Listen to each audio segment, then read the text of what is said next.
ప్రియ స్నేహితులారా, మీ అందరికీ కూడా నా యొక్క శుభములు. మనం ఆది కాండంలోని అబ్రహాముని గురించి మనం ధ్యానం చేస్తూ ఉన్నాం. ఈ యొక్క భాగంలో ఆది కాండం 15వ అధ్యాయం 1వ వచనం నుంచి నేను చదువుతున్నాను. ఆది కాండం 15వ అధ్యాయం 1వ వచనం. ఇవి జరిగిన తర్వాత యెహోవా వాక్యము అబ్రహామునకు దర్శనమందు వచ్చి, అబ్రామా, భయపడకుము, నీకు నేను కేడము, నీ బహుమానము అత్యధికమవునని చెప్పాను. అందుకు అబ్రాము, ప్రభువైన యెహోవా, నాకేమి ఇచ్చిననేమి, నేను సంతానము లేనివాడనై పోవచ్చున్నానే.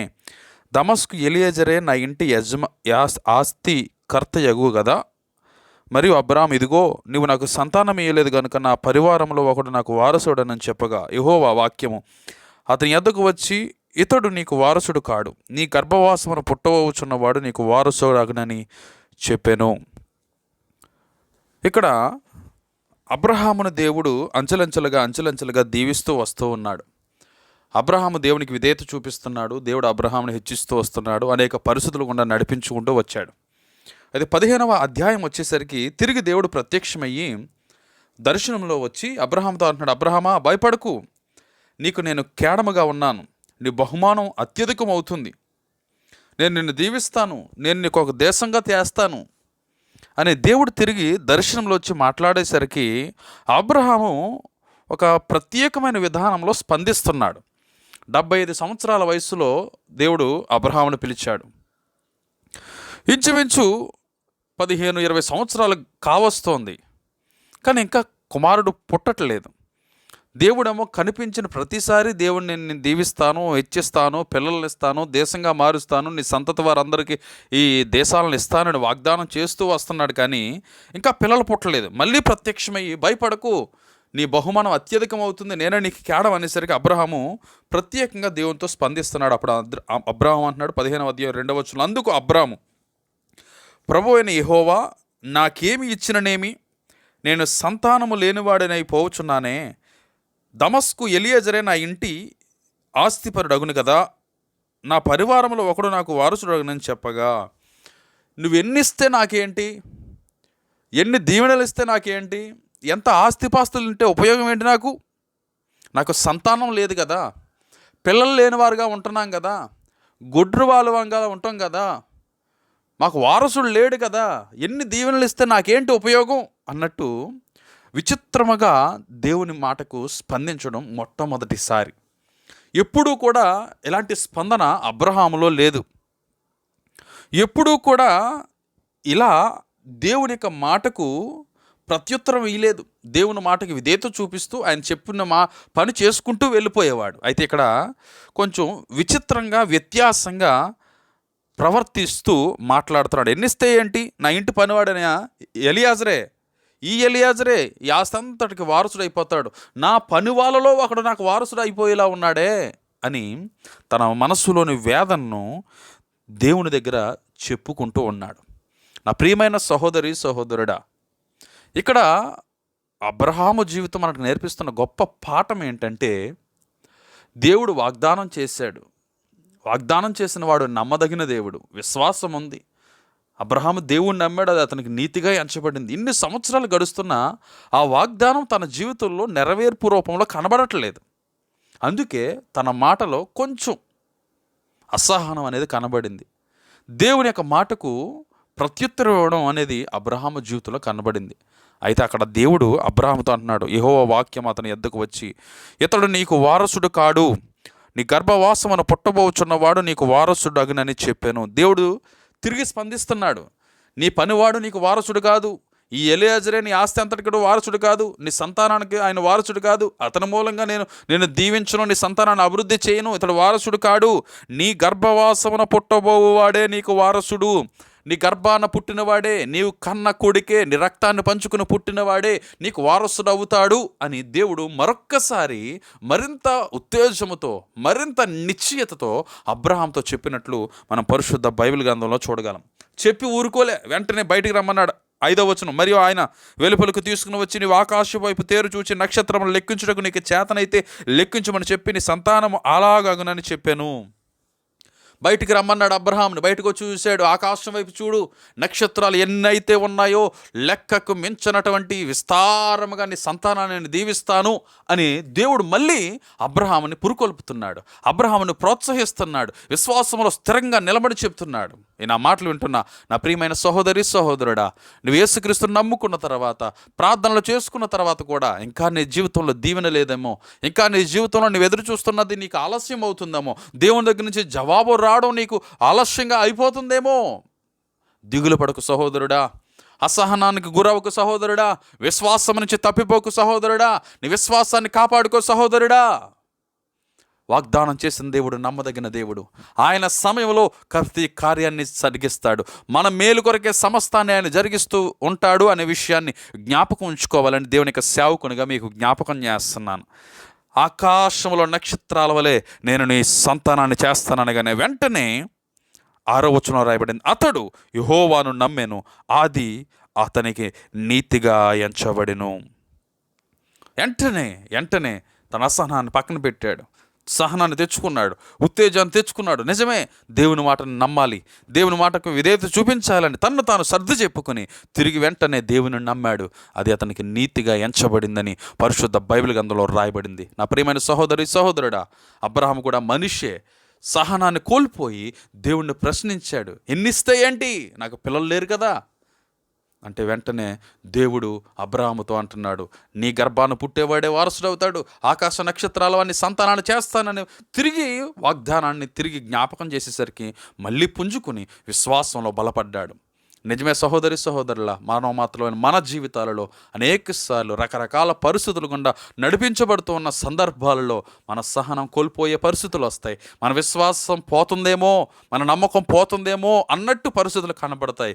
కానీ దేవుని యొక్క మాటను జ్ఞాపకం చేసుకుంటూ, ప్రార్థన చేసుకుంటూ, విశ్వాసంతో నిలబడగలిగితే, నమ్మకంతో నిలబడగలిగితే అదే మనకు నీతిగా ఎంచబడి, అదే మన జీవితంలో గొప్ప కార్యాలు జరిగించడానికి మార్గాన్ని ఏర్పాటు చేస్తుంది. అప్పుడు దేవుడు తిరిగి అబ్రహాముతో మాట్లాడుతూ ఉంటే 8వ వచనంలో అబ్రహాము దేవుణ్ణి అడుగుతున్నాడు. అతడు, ప్రభువైన యెహోవా, నేను దేనిని స్వతంత్రించుకొనిదని నాకు ఎట్లు తెలియననగా నాకు ఎలా తెలుస్తుంది? నేను దేన్ని చూసుకోవాలి, ఏది నా సంతానం ఎలా దీవించబడుతుంది, ఏంటి ఎలా తెలుస్తుంది అంటే, అప్పుడు దేవుడు 9వ వచనంలో అంటున్నాడు, ఆయన 3 ఏండ్ల పెయ్యను, 3 ఏండ్ల మేకను, 3 ఏండ్ల పొట్టేలను, ఒక తెల్ల గువ్వను, ఒక పావుర పిల్లను నా ఎద్దుకు తెమ్మని అతనితో చెప్పాను. అతడు అవన్నీ తీసుకుని వాటిని నడుముకు ఖండించి దేని ఖండమును దాని ఖండమునకు ఎదురుగా ఉంచాను. పక్షులను అతడు ఖండింపలేదు. గద్దలు ఆ కళేబరం మీది వాలినప్పుడు అబ్రహాం వాటిని తోలు వేశాను. కొన్ని పొట్టేలను, పెయ్యిని, తెల్లగొవ్వని, పావురాన్ని తీసుకుని రమ్మని దాన్ని మధ్యకి 2గా ఖండించమని చెప్పి ఏ ఖండానికి ఎదురుగుండా ఆ ఖండాన్ని పెట్టమని దేవుడు ఆజ్ఞాపించినప్పుడు అబ్రహాం అదేవిధంగా చేసి ఏ పక్షులు వచ్చి ఆ కళేబరాలను తినకుండా ఎదురు చూస్తూ ఉన్నాడు, కాపలా కాస్తూ ఉన్నాడు, దేవుని యొక్క క్రియ కొరకు ఎదురు చూస్తున్నాడు. దేవుడి దగ్గర నుంచి అగ్ని వచ్చి దాన్ని దహిస్తుందని ఎదురు చూస్తూ ఉన్న సమయంలో 12వ వచనం అంటుంది, ప్రొద్దుగుంగపోయినప్పుడు అబ్రహాముకు గాఢ నిద్ర పుట్టెను. సాయంత్రం అయిపోయి ప్రొద్దుగుంగిపోయే సమయానికి వచ్చేసరికి కాపలా కాసుకుంటూ కూర్చోవలసిన అబ్రహాము కంటి మీదకి నిద్ర వచ్చింది, గాఢ నిద్ర పుట్టుకొచ్చిందంట. భయంకరమైన కటిక చీకటి అతని కమ్మగా ఆయన, నీ సంతతి వారు తమది కాని పరదేశమును నివసించి ఆ దేశపు వారికి దాసులుగా నందురు. వారు 400 ఏండ్లు వీరిని శ్రమ పెట్టుదురు. వీరు ఎవరిని దాసులవుదురో ఆ జనమునకు నేనే తీర్పు తీర్చుదును. తర్వాత వారు మిక్కిలి ఆశతో బయలుదేరి వచ్చెదరు.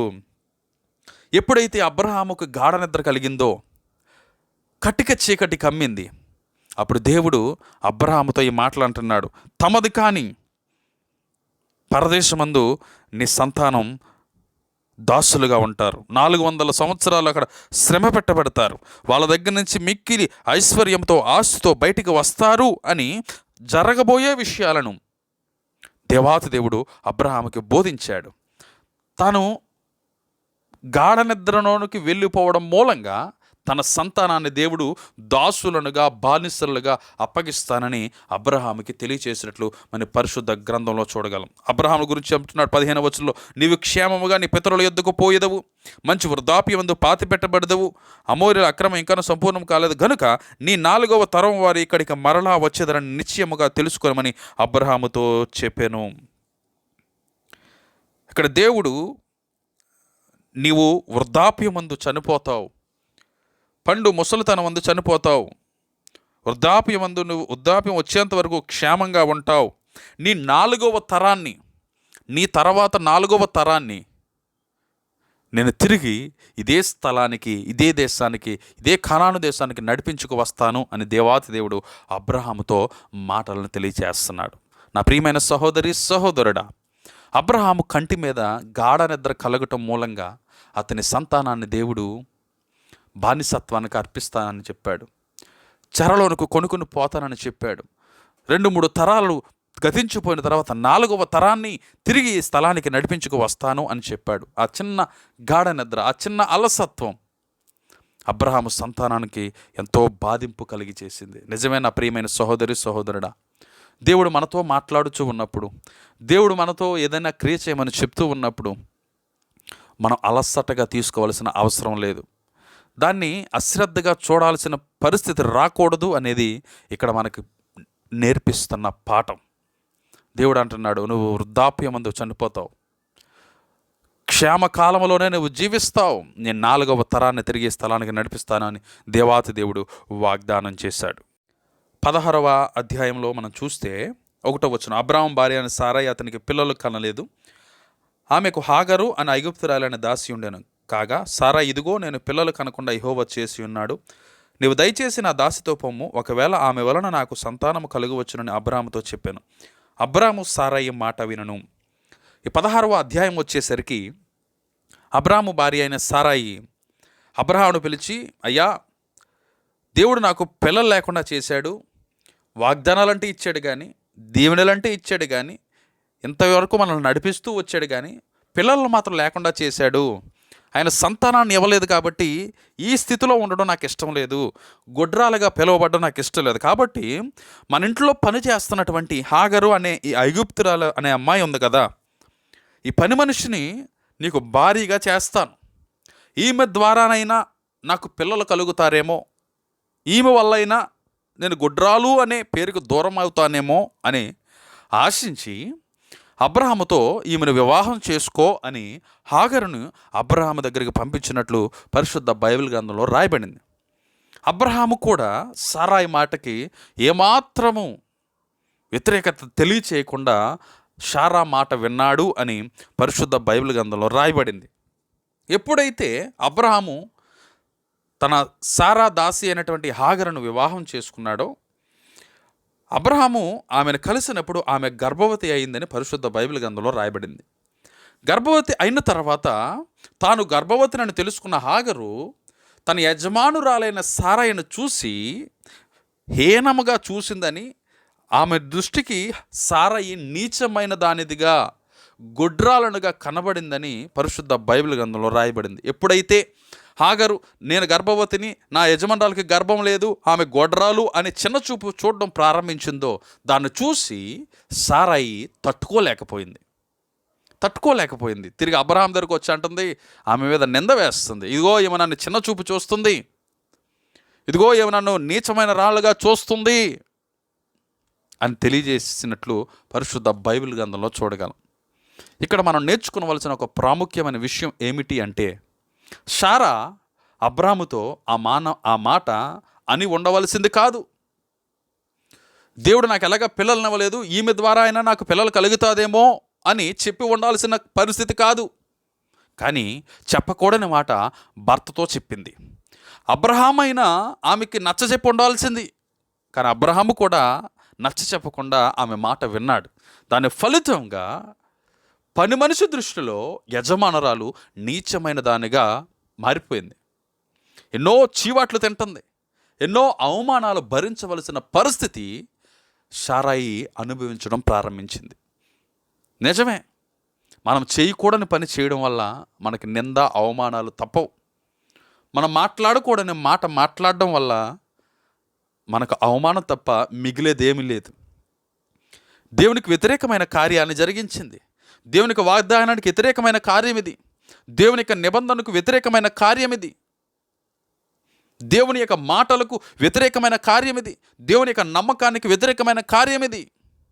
కాబట్టే సారాయి హాగరు చేతిలో దూషించబడింది, హేళన చేయబడింది, దాన్ని తట్టుకోలేని సారా అబ్రహాం దగ్గరికి వచ్చి ఎలాగైనా సరే ఈమెను ఇక్కడ ఉంచడానికి వీల్లేదు, పంపించేయి, ఇక్కడ ఉంచడానికి వీల్లేదు, పంపించేయి, బయటికి పంపించే అని ఒత్తిడి తేవడంతో అబ్రహాము నీకు నచ్చింది చేసుకో అని ఆమెకు అప్పిచెప్పేసినట్లు పరిశుద్ధ బైబిల్ గ్రంథంలో రాయబడింది.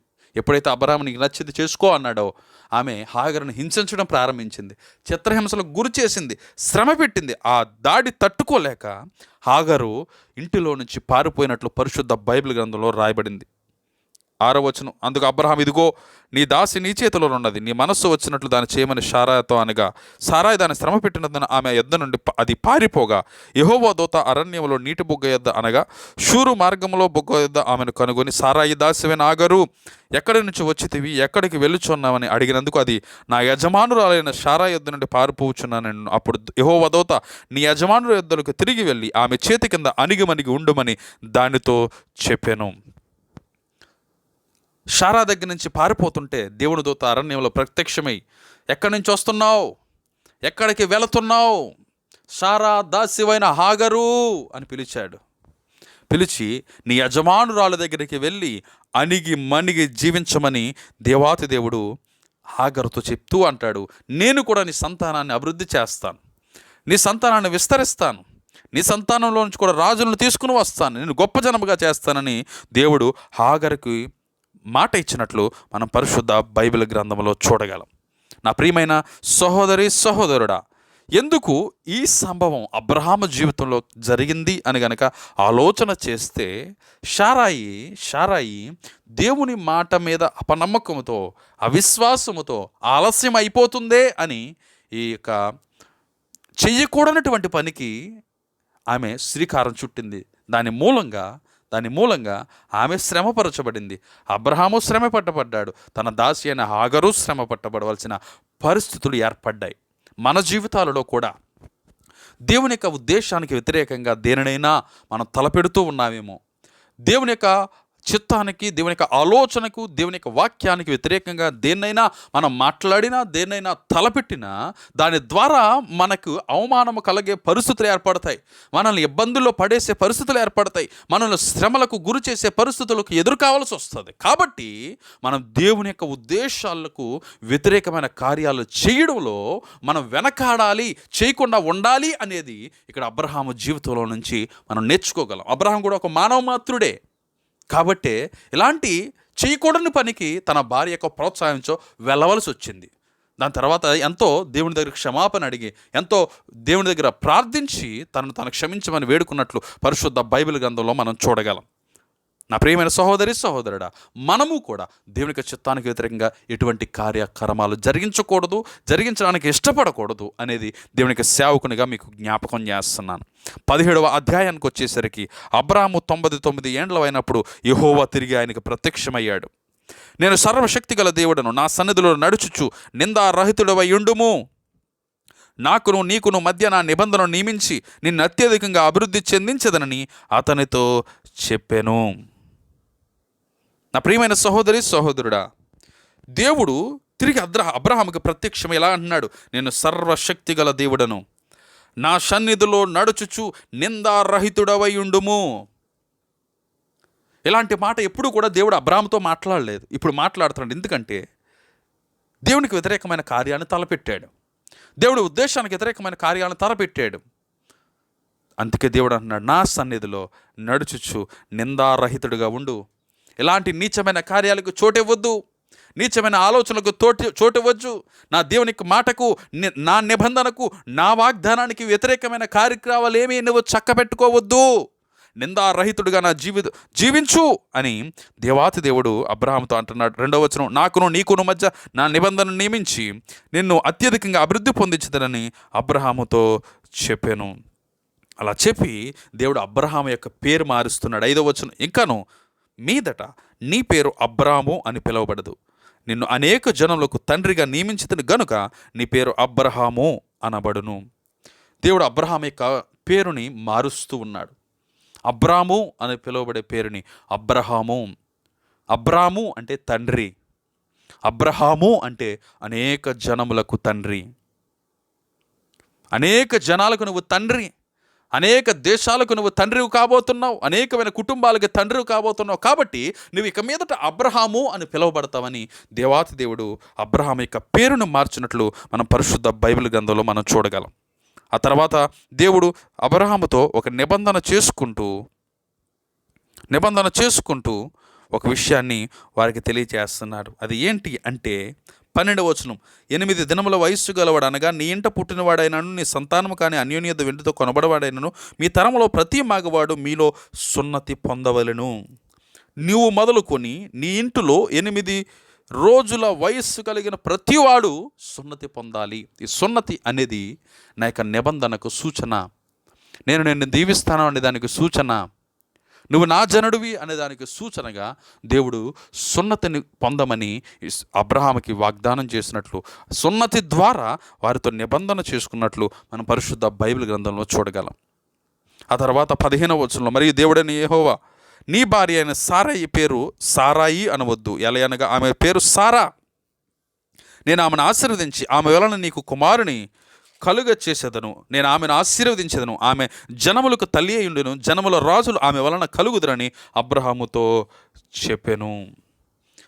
ఏ విధంగా అయితే అబ్రాము పేరును అనేక జనములకు తండ్రి అయిన అబ్రహాముగా మార్చాడో, సారాయి అనే పేరును అనేక జనములకు తల్లిగా ఉండులాగున సారా అని పేరును మార్చినట్లు మనం పరిశుద్ధ బైబిల్ గ్రంథంలో చూడగలం. ఆమె అనేక జనములకు తల్లిగా ఉంటుంది. ఆమె సంతానములో నుండి అనేక మంది రాజులను నేను రప్పిస్తాను అని దేవాతి దేవుడు అబ్రహాముతో మాట్లాడినట్లు మన పరిశుద్ధ బైబిల్ గ్రంథంలో చూడగలం. 17వ వచనం, అప్పుడు అబ్రహాము సాగిలపడి నవ్వి 100 ఏండ్ల వానికి సంతానము కలుగున 90 ఏండ్లు సారా కనునా అని మనస్సులో అనుకోలేను. అప్పుడు అబ్రహాము తనలో తను నవ్వుకున్నాడని ఇక్కడ రాయబడింది. 100 ఏండ్ల వయస్సు గలవానికి సంతానం కలుగుతుందా? అప్పుడు అబ్రహాము 19వ వచనంలో అంటున్నాడు, దేవుడు నీ భార్య అయిన సారా నిశ్చయముగా నీకు కుమారుని కనును. నీవు అతనికి ఇస్సాకు అని పేరు పెట్టుదవు. అతని తర్వాత అతని సంతానమునకు నిత్య నిబంధనగా నా నిబంధనను అతనితో స్థిరపరచెదను. 21వ వచనం, అయితే వచ్చు సంవత్సరం ఈ కాలమందు సారా నీకు కనబోవు ఇస్సాకుతో నా నిబంధనను స్థిరపరచదనని వారితో చెప్పాను. దేవుడు అనేకమైన విషయాలు అబ్రహాముతో మాట్లాడుతున్నాడు. నా నిబంధన స్థిరపరుస్తాను, నీ సంతానంలోంచి వస్తుంది, నువ్వు వచ్చే సంవత్సరం ఈ సమయానికి నువ్వు బిడ్డను కంటావు, కుమారుని కంటావు, అతనికి ఇస్సాకు అని పేరు పెడతావు, అతని మూలంగానే నా నిబంధన నేను స్థిరపరుస్తాను, అతని మూలంగానే నీ సంతానాన్ని హెచ్చిస్తాను, ఒక దేశంగా మారుస్తానని తన మనసులోని మాటలన్నిటినీ దేవాతి దేవుడు అబ్రహాముతో తెలియచేస్తున్నట్లు పరిశుద్ధ బైబిల్ గ్రంథంలో చూడగలం. నా ప్రియమైన సహోదరుడా, ఇక్కడ మనం నేర్చుకోవాల్సిన ఒక ప్రాముఖ్యమైన విషయం ఏమిటి అంటే, మనం ఏదైనా తప్పు చేసినప్పుడు దేవుని దగ్గర క్షమాపణ అడిగి మనం సరి చేసుకుని తిరిగి ఆయనతో కట్టబడినప్పుడు, ఆయనతో సహవాసాన్ని ఏర్పాటు చేసుకున్నప్పుడు దేవుడు తన మనసులోని మాటలన్నీ మనకు తెలియజేస్తాడు. మన భవిష్యత్తును గురించిన విషయాలు, మన బిడ్డలను గురించిన విషయాలు, మన కుటుంబాన్ని గురించిన విషయాలు, మనకు సంబంధించిన ప్రతిదీ కూడా తన మనసులోని మాటలన్నీ ఆ దేవాతి దేవుడు మనకి తెలియచేస్తాడు. ఏం చేయాలి, ఎక్కడికి వెళ్ళాలి, ఎలా ఉండాలి, అన్నీ దేవుడు అబ్రహాముకు అదేవిధంగా తెలియజేస్తాడు. ఎప్పుడైతే తన విషయాలన్నీ తెలియజేశాడో 26వ వచనంలో రాయబడింది, ఒక్కదిన మంది అబ్రామును అతని కుమారుడైన ఇస్మాయిలను సున్నతి పొందిరి. అతని ఇంటి పుట్టిన వారందరూ అన్యోన్యత వెండితో కొనబడిన వారును అతని ఇంటిలోని పురుషులందరూ అతనితో కూడా సున్నతి పొందిరి. దేవుడు యొక్క నిబంధనకు సూచనగా సున్నతి పొందమని దేవాతి దేవుడు వాగ్దానం చేశాడు. వారు ఒకే రోజును అబ్రహాము, అతని కుమారుడైన ఇష్మాయేలు, అతని ఇంట్లో పుట్టిన ప్రతి మగవాళ్ళు కూడా సున్నతి పొందుకుని దేవునితో నిబంధన గుర్తుగా సున్నతి పొందుకున్నట్లు తమ గోప్యాంగ చర్మాన్ని కోసుకుని దానికి సున్నతిగా పాటించినట్లు మన పరిశుద్ధ బైబిల్ గ్రంథంలో చూడగలం. ఆ రోజు వాళ్ళు చేసిన ఆ సున్నతి దేవుని యొక్క నిత్య నిబంధనకు సూచనగా ఉంది. ఈరోజు బాప్తిస్మము అనేది దేవుని యొక్క సున్నతికి సూచనగా ఉంది. సున్నతి చేయడం ద్వారా వాళ్ళు దేవుని బిడ్డలుగా మలచబడ్డారు. మనం యేసుక్రీస్తును నమ్ముకుని బాప్తిస్మం తీసుకుని ఆయనతో సంఘంలో చేర్చబడ్డం ద్వారా మనం దేవునికి బిడ్డలుగా మలచబడ్డాం. ఎందుకు ఈ నిబంధన అంటే, ఆయన బిడ్డలమని మనం సూచించడానికి, మనం ఆయన మాట వింటామని, మనల్ని ఆయన దీవిస్తాడని అనేక మందికి తెలియచేయడానికే ఈ సున్నతి అనేది ఏర్పాటు చేయబడింది. నా ప్రియమైన సహోదరుడా, నువ్వు ఆయన మాటకి పరిపూర్ణంగా విధేయత చూపించేవాడవైతే ఆయన నిబంధనకు నువ్వు వారసుడవుతావు. ఆయనకు పరిపూర్ణంగా లోబడేవాడు అయితే ఆయన నిబంధనలో ఉన్న వాగ్దానాలన్నిటికీ వారసుడు అవుతావు. అబ్రహాం ఏ విధంగా సున్నతి చేసుకుని దేవుని యొక్క నిబంధనకు వారసుడు అయ్యాడో, నీవు నీ కుటుంబం నీ సంతానము కూడా దేవుని మాటకు లోబడి విధేయత చూపించి దాని ద్వారా వచ్చే దీవెనలన్నిటికీ కూడా మీరు వారసులుగా మార్చబడాలని దేవునికి సేవకునిగా నేను మీకు తెలియచేస్తున్నాను. అటు కృపను, అటు ధన్యతను, అటు యోగ్యతను ఆ దేవాతి దేవుడు మీకు, మీ కుటుంబాలకు కలుగు చేసి ఆ నిత్యమైన నిబంధనతో కూడిన ఆశీర్వాదాలన్నీ మీ మీద, మీ కుటుంబం మీద కొమ్మరించునుగాక. ఆమేన్.